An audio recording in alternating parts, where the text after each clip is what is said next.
Hey guys, welcome back to another monthly update from MALEDICTOR. There's a little bit of a theme going on for this one, but first we got to get through some of the errors I had to fix this month. First off, fixed lighting errors in E1M3. So, the way that lighting works in Unreal is it kind of calculates how thick or thin a wall is and will handle lighting differently based on that. And E1M3 had some thin walls in it, so wound up with a lot of light bleed through it. And there were some other errors, well, not necessarily errors, but other issues with various overlapping static lights that were kind of compounding on each other. So in the editor, they looked fine, but then when I baked the lights into the map, everything got way too bright. So had to sort through that a bunch, learned a lot about lighting, and learned something very nice about the cube tool, or the cube grid tool in Unreal. So wound up learning something that will save me a lot of time and effort in future map making. So great little fix. Speaking of fixes, had to fix UV errors in different models. I don't really quite know how to explain this one. Basically, what can happen when you model things in Unreal? You wouldn't normally model things in Unreal, to be honest, but because this is a very visually simplistic game, I need to. It doesn't really matter too much if I model things out using the cube tool. Because it's a bit more advanced than just cubes, but it definitely doesn't handle organic shapes very well, which is what you would use something like Blender for, or the 5 million other sculpting programs that you would use for a production game. But because this is simpler, I can use Unreal to model different things out. And something that can happen is when you model things out with Unreal, you wind up with overlapping UV maps. Basically, you just have to change them around and do some things to make Unreal generate the UV maps for them correctly. So got that done. Unfortunately, there's not too much fun to learn there, but I did learn a little bit something about fixing some of the texture coordinates at least. So that doesn't mean much for you guys, but just know really what that means overall is that now before I would have to model things out, you would start to see kind of seams on some of the textures. Whereas now, I'm able to make the textures tile seamlessly. And tile seamlessly across an entire model that I add on to, which includes things like walls and things like that. So it's good to figure out. Fixed the hook range. This is, I guess, technically more of balancing than fixing, but I noticed that the hook range was really, really far, so I dropped the hook range quite a bit.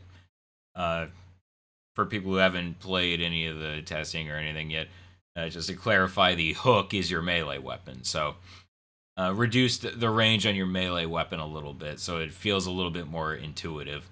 Now for something that I'm very proud of, Dillo Drop. This is starting the theme of interactables in this update, and Dillo Drop is by far the most advanced and complicated interactable, and might be the most complicated thing I've made in the game so far. It's kind of a toss-up between it and elevators. Elevators were complicated math. Dillo Drop's a lot of moving parts. So, Dillo Drop is the idea of adding a bit more interactable fun into the game. I've already got interactables like sprites that you can shoot, so destructibles like a clock that you can shoot and then it'll change the sprite and spit out some glass and stuff like that. But Dillo Drop is just a full-blown arcade game that I coded into the game. And I've spent a quite a bit of time, a surprising amount of time playing Dillo Drop and testing and stuff like that. But yeah, I will be happy to show that off during this episode, during this update, whatever. So I'll be showing that off a little bit later. But it is absolutely the most advanced interactable that I've got so far. And it gave me the idea to have other arcade games as well. So I will ideally be coding others. I'm in the middle of coding another one. So I've got a save set up to save your high scores in your games across your total game file. Well, actually across all your profiles. So your high scores will be saved. So that'll be fun to have. So a little bit of extra fun there, and I'm looking forward to showing it off. But first, we got to get back to the fixes. Fix television sound effects.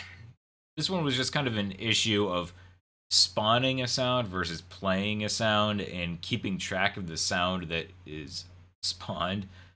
Yeah, it's weird. It's kind of like a semantics thing that actually does matter. So got that fixed. Doesn't really affect you guys too much, but fixed it. Next up, fixed sound spam on locked doors. This was basically just making a delay longer. I had a delay set up for the sound effect of trying to open a locked door so you can hear the door rattle. And I had a delay set up that was good for that, but then I added a sound effect on top of that of your character speaking. And the delay was absolutely not long enough for that, so you could spam the hell out of his sound effects. So fixed that now, so that's a lot more in line. Sprites. Always more sprites forever. And then interactable sprites. I know I said that I already had kind of interactable sprites with the clocks and everything, the destructibles, but this is, those all kind of have, maybe those are like destructibles, and some of them have a function like being able to shoot a fire extinguisher, for instance. But this is just for fun interactable sprites, things like blinds on a window so you can open them and close them, just little fun things that you can affect in the world. So they add a lot more flavor into the game than you would normally think. So very happy to get those into the game. And something else I'm very happy to get into the game, it's an idea that I've had kind of floating around, and since I've been coding full-blown arcade games in the game, I figured I could put in a radio. Now, the radio itself, pretty simple, but had a little bit of an issue with the sound attenuation for it. A sound attenuation is just how the engine, maybe the game itself, just handles sound. Like how far it travels, the shape that it travels in, and the distance that it fades out over. So I had to set up a special attenuation specifically for the radio so that it plays out the front in a large shape, but also kind of plays a little bit around itself, so you can hear the radio if you're standing behind it, but you hear it much better from the front. And then it ran into an issue where the way that the engine handles sound attenuation is when you go across a distance, it will reduce the sound volume. And when you leave that area, then it eventually goes to zero. And it makes sense the way that they do it by default is when you completely leave and it goes to zero volume, it just stops playing the sound. And that works pretty much in every case, especially if you have like a looping sound effect, like just crickets playing or something. That works perfect. But what doesn't work with that is something like a radio, where you have something that's it's got a beginning and an end. You know, it's not just like a looping sound. So what would happen is it would stop playing the sound, but it wouldn't keep its place. It would restart the sound when you would leave the radio attenuation and go back in. So it was very weird, very jarring, and unfortunate. If you accidentally went too far out, then you would have to restart the radio show all over again. So fix that to where Now that doesn't happen. It will basically keep playing the sound even if the volume's at 0 if it's started playing and it doesn't have anything telling it to stop. Now we need something to go with the radio, which is the radio show. This is an idea that I've had for a little bit, which is kind of reminiscent of the televisions in Max Payne. If you remember, throughout the game, you would find these TVs that had these TV shows on them, and you could just stop and just appreciate it and have a little bit of fun. And they were kind of like wacky and campy and stuff, but little distractions. So I've got the first one put into the game already, and I've got a bunch of ideas for different ones, but the one that we've got in right now is a show called Sinister Spirits, where it is kind of like kind of like a Inner Sanctum type deal, where it's a radio show that's focused on maybe campy horror. The first episode is a feature on the Bell Witch, and actually tells the whole story of it. Inside the house, sugar disappeared from sugar bowls. Milk bottles would be knocked over while the family had their backs turned, and the bed sheets began to go missing. But as time went on, the spirit grew more sinister. The sounds of knocking on doors and walls turned to the sounds of people choking and invisible dogs fighting in the night.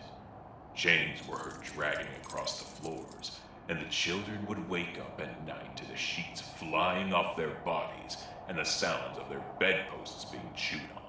So it's pretty fun. I'm absolutely looking forward to making more of those. I've got a bunch of ideas for different kinds of shows, so it's not going to just be Sinister Spirits, but I'll get there when as I come to it. But for now, we've got a radio show in there, so that I think will add a lot of fun into the game.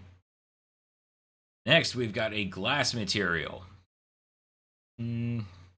Ordinarily, I don't kind of single out materials that I have to make, but the glass is something that I didn't really have before, and now I do. So I'm just happy to have the glass material in the game. It's for a while I was kind of curious if I was even able to make like a transparent or translucent, semi-translucent, I don't know, a semi-see-through material. So got that in.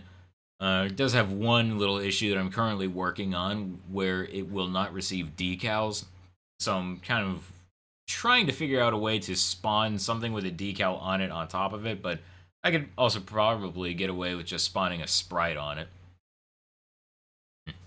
We'll have to see. But for now, we've got the glass material in the game. And then, what good is an arcade if you can't get prizes? I can't even describe how much trouble it was to put in arcade prizes. The issue's not what you think it is. You probably assume that the issue is like, well, how do you get the score for the arcade game to be recognized by like a prize box? It's a box that contains a prize. When you hit the score that you need to get the prize, it opens the door on the box and you can pick it up. That sounds exceedingly simple, and that's because it should be. It really should be, but no. I spent like 10 hours trying to get it. So I did finally get it working. The issue was not getting it to recognize the scores. That was actually very, very easy. So I got it to communicate the scores correctly. So I put in a score. The box doesn't even actually pay attention to the score.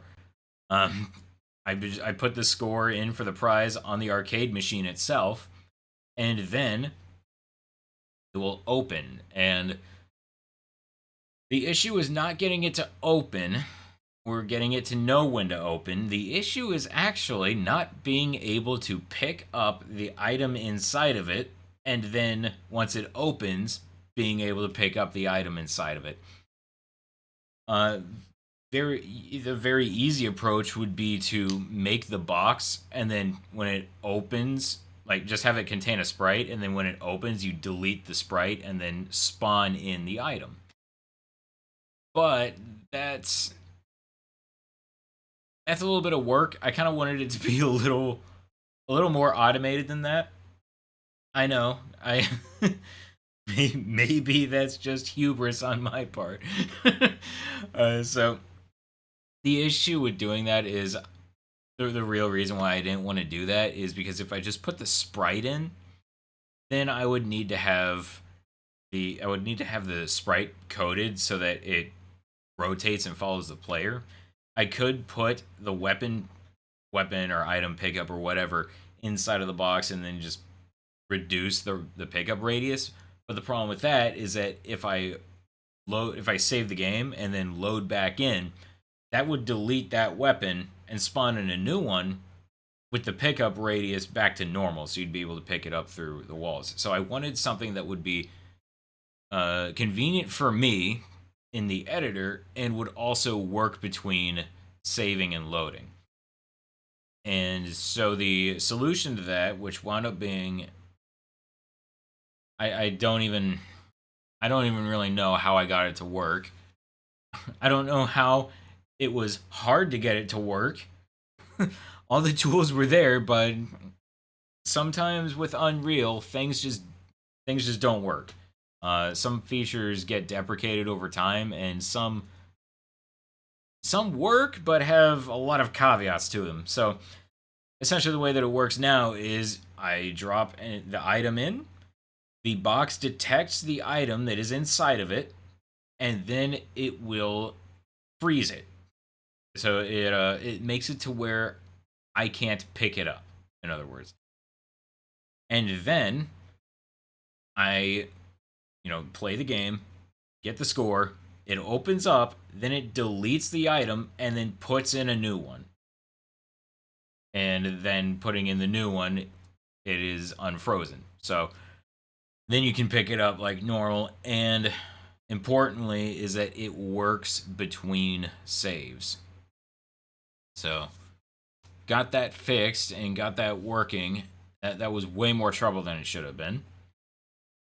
Then fixed a pickup bug on load. This was another problem that I was running into. It's kind of connected with arcade prizes, but mostly connected with save loading and how the pickups were coded to begin with, where so when you load into a level, it puts everything in that's supposed to be there from the start. But if you're loading into the level, it still does that, and then we'll look at the save file and then basically deletes everything, and then spawns in the things that it's supposed to.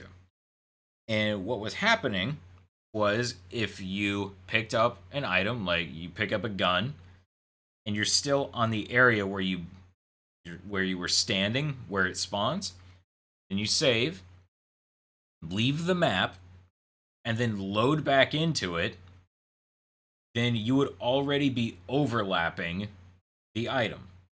So then you would pick up a gun that should not have existed. So, had to adjust that so that now that works. And now you will not pick up things that you should not. So, fortunately, I didn't feel too bad about that being in my game, because that is actually a bug that was in very old builds of things like Half-Life. So if Valve can have that issue in their game, I'm sure I'm allowed to, but difference is I fixed mine. They did too, but anyway, that is it for all the updates here, but let's jump on into Unreal, and I will show you Dillo Drop. Ha! The bridge gets another one.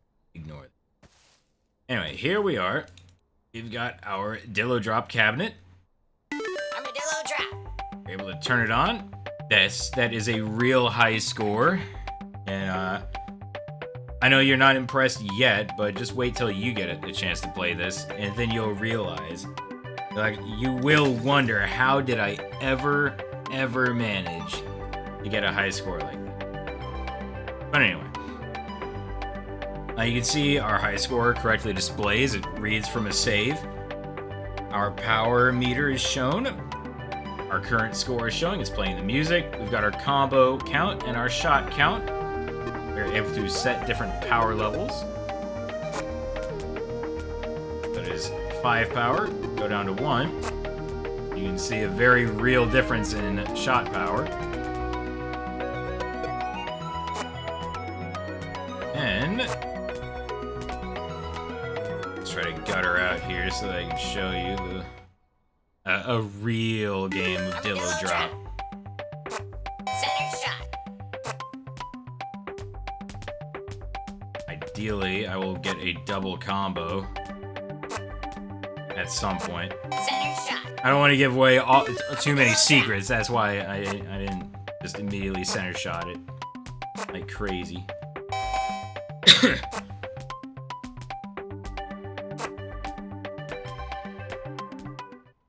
Armadillo drop.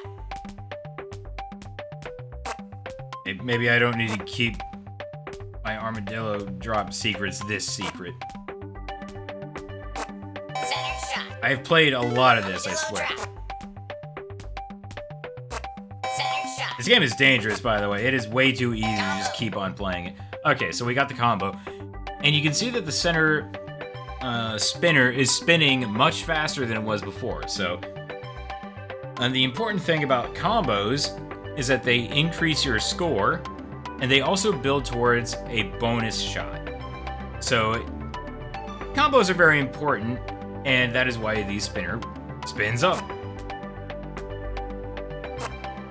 Apparently, we'll never get to see a bonus Armadillo drop. ball because apparently I just... Center shot. I can't get it right. Combo. Oh. Yeah, well, just take it from me that... Well, that was odd. Pay no attention. Anyway.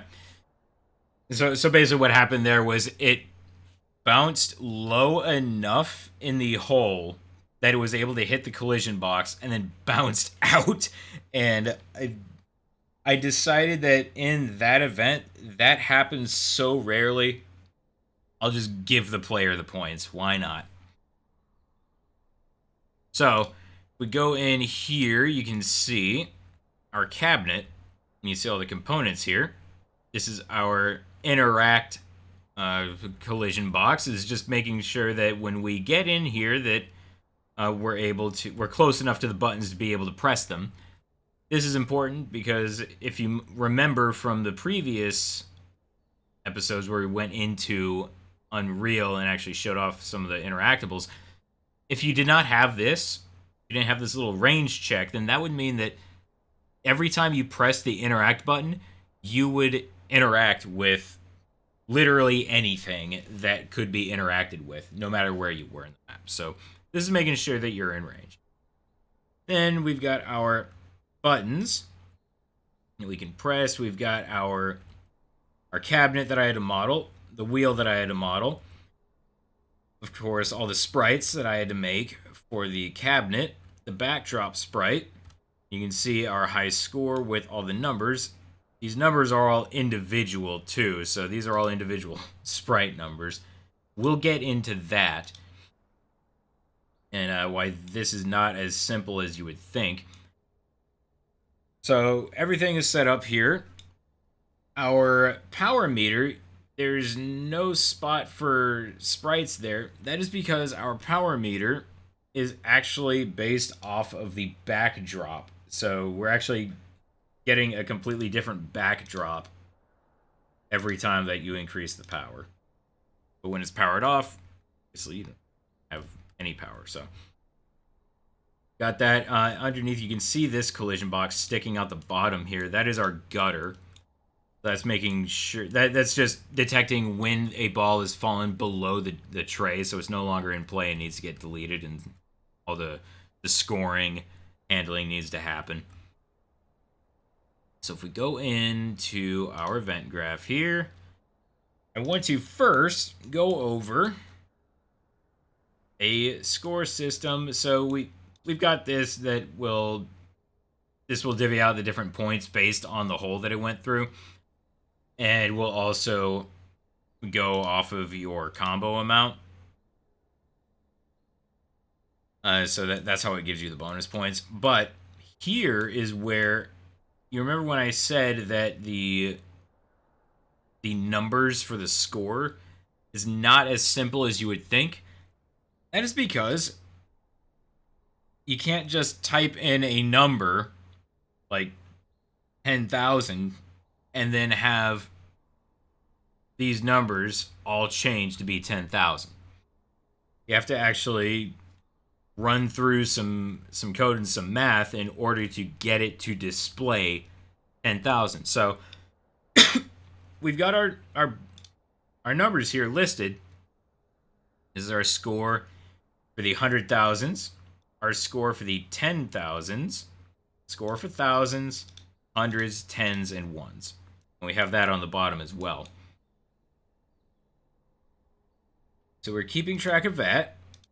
And we have them all thrown into a list. If we go into our construction script here, then you can see show the score numbers. Score 100,000, score 10,000, scores. So these are the numbers that I showed you. And we are adding them all into an array, which, if you remember from previous ones, is just a list. So we're adding these all into a list. And they're all being added in this order so that we know it goes hundreds, tens, thousands, hundreds, tens, ones. Then when we get down here to calculate the score out and to actually set the numbers to display the score, we get our score and set a temporary score there. Then we get our list of score numbers, which is the actual numbers, so the sprites. And then we run it into a for each loop. So this is going to say for each entry in this list, we need to do this code, and it does it all in order. So we have our divider, which is set to 1,000,000.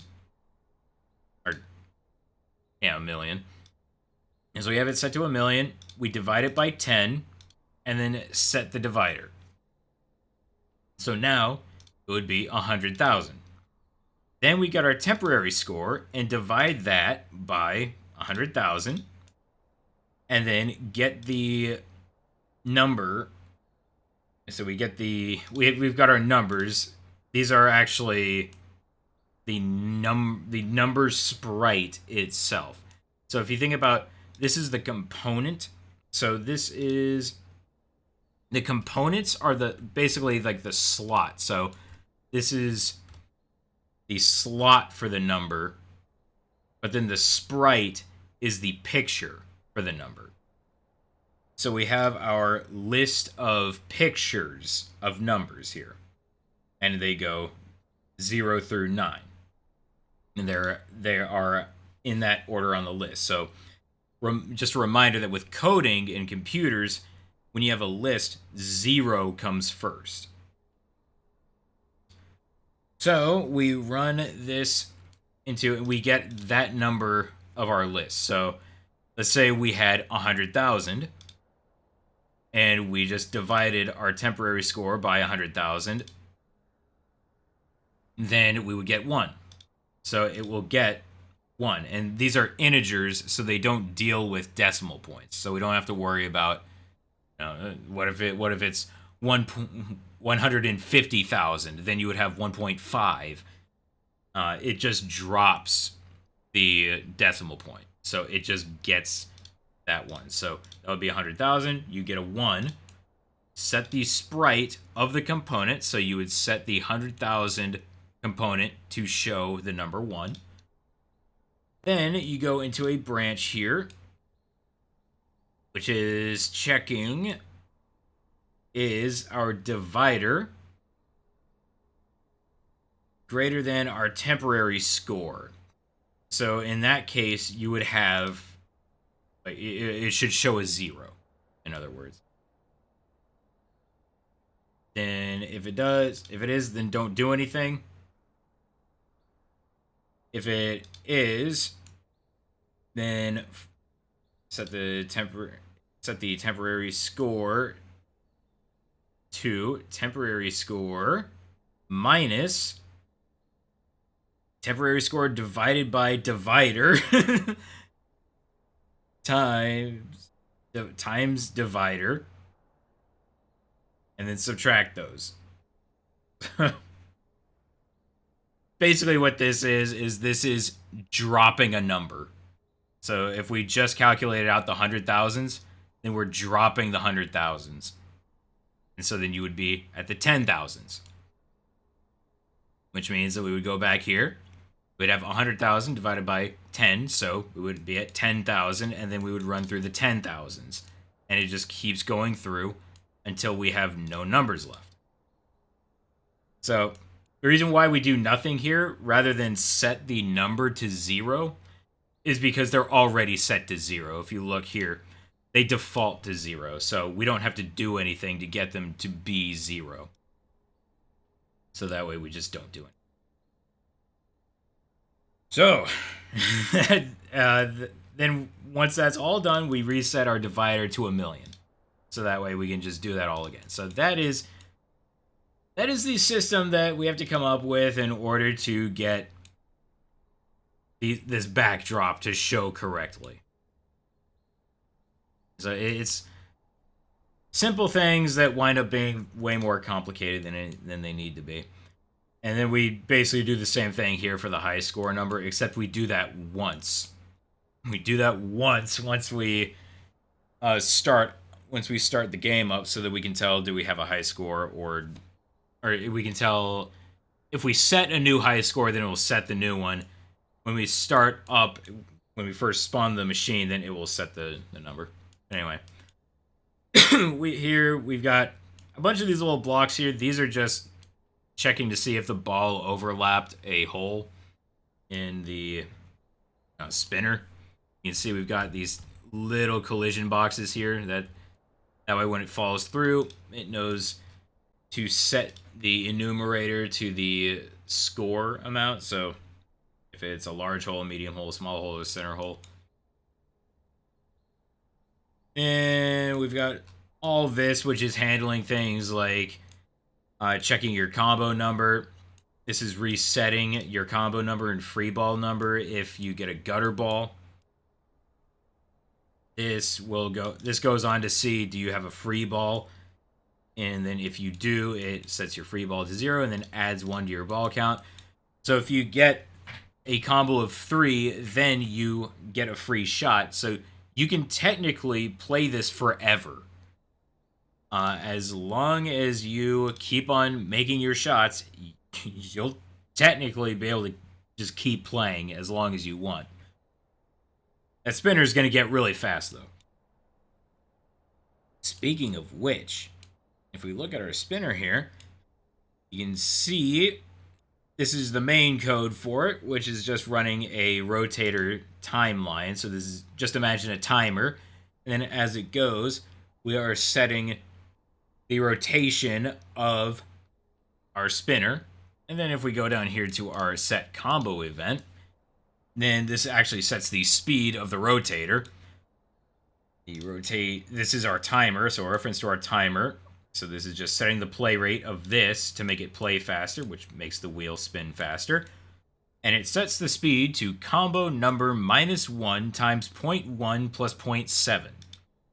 I wish I could say I'm a mathematician and I'm just a genius and there's some very complex math behind that. But really, that was just me tweaking numbers until I got the spinner to spin at a speed that was fast, noticeably fast, but not too fast.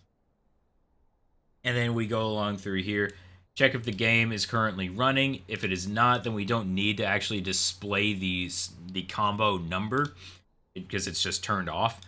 But if it is running, then we need to set our combo slot, our combo component, which is just the number itself right here. we need to set that number to combo number -1. And the reason why we need to subtract 1 from that is that, if you remember, combo number needs to equal 1 at minimum. The reason for that is because we go down here, we multiply our score by our combo number. So it needs to not equal 0. I mean, it probably shouldn't equal 0, because then the player would get 0 points for scoring a ball unless they had a combo going already. And the reason why we subtract 1 from it down here is because if you scored a shot, then it would already add 1 to your combo number. So that would mean that if you scored 1, then it would actually equal 2. So we need to subtract 1. So if we go back up here, then, if we had combo 1, then that would just be the baseline. So we need to actually display 0 combo to the player, because that way it just kind of makes more sense. So subtract 1 from there, so 1 would equal 0. And then we have all sorts of things here that do things like handle resetting our do once nodes. And we have our reset game. This needs to set things to default, so set score to 0. Set game started to no, because this this runs after you finish the game. So this is resetting code so that it can be started back up and already be in a set state. So turning our lights off, setting our backdrop to the one that's turned off, setting our combo number to blank because that's turned off, setting your shot number to blank because that's turned off, set your score to 0, game start off, power level 3, which is the default one, that's the middle setting, set combo number to 1, the lowest amount. We are fading out the music pretty quickly, but not having it stop abruptly. Setting our free ball count to 0, setting our gutter, or setting our score, so that's the, this would be set to like center, small, medium, large. This is what you use to determine the score to apply based on the hole that it went through. So setting that to gutter. Then setting set combos, reset shoot, reset buttons. These are resetting that's resetting your speed to be the default speed for the spinner. That is, and then these are resetting our do once nodes.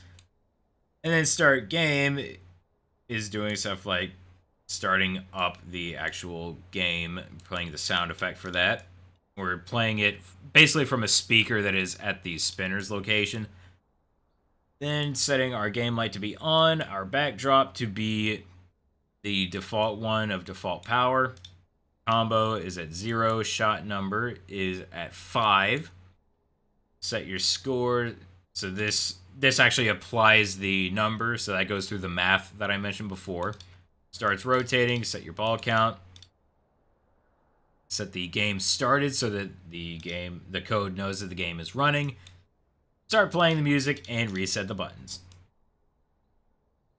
And really the only other thing to go over here would be to look at our input action for interacting, which I went over at the start. This is handling being in range of the button. And then this is a do once, so that you can't just spam off button presses, so that you're just running lines of code on top of each other. So here we are doing a line trace. Since there's multiple buttons, you can't really just press one. You need to actually be able to press specific buttons. So rather than, in most cases of interactability, like a door, you just have to interact with something. So you would be in range of the door, you would interact with it, and then it would run the code for actually opening the door or closing it. But here, since there's multiple things, it has to know which one you're pointing at, which means that you have to do a line trace, which just shoots a little line out, and it is looking only for vehicles. And that sounds weird, but if you don't remember, my collision boxes that you're not supposed to be able to interact. Well, you're not supposed to be able to hit. So if you're trying to shoot at something and you need the bullet to go through it, I have it set to ignore vehicles. So vehicle is actually just a setting. It's just categorizing something in the engine as a specific type of object. And so I use vehicles as things that are ignored in other line traces. But in terms of this, we specifically want to find them. So we're looking only for vehicles. And then the first vehicle that we hit, we're getting our component, which we pass through here. So it's the hit component. We have a list of the button components, which is it just includes power down, power up, and the drop button. So we're saying, did the component that we hit, is that included in this list that we have? If it is not, then reset the button, which just lets you do another line trace to try to actually hit the button again. If it did, then we're going to find which button you hit. So we have them in a list. We're checking, did the button that you hit, is it listed as list entry 0? If it is, then it's your decrease power button, which means you decrease power. If it's 1, increase power. If it is not 0 or 1, it can only be 2, which means that it's the shoot button. So then we go through there. So it is it's complicated in a way that it's a lot of moving parts. Once you know how it works, it seems relatively simple. And then it all comes together. Ha! The bridge gets another one. Dillo Drop. To a fun working game that I have put way too much time into. Combo. At this point, I have probably played more Dillo Drop than I have Maledictor. Center shot. Combo. Hey, that's not bad. Hey, alpha testers, let me know if you managed to beat that one. And that's it for this update. Everybody, thank you so much for watching. I really appreciate it. I will see you guys next month. Have a good one, everyone.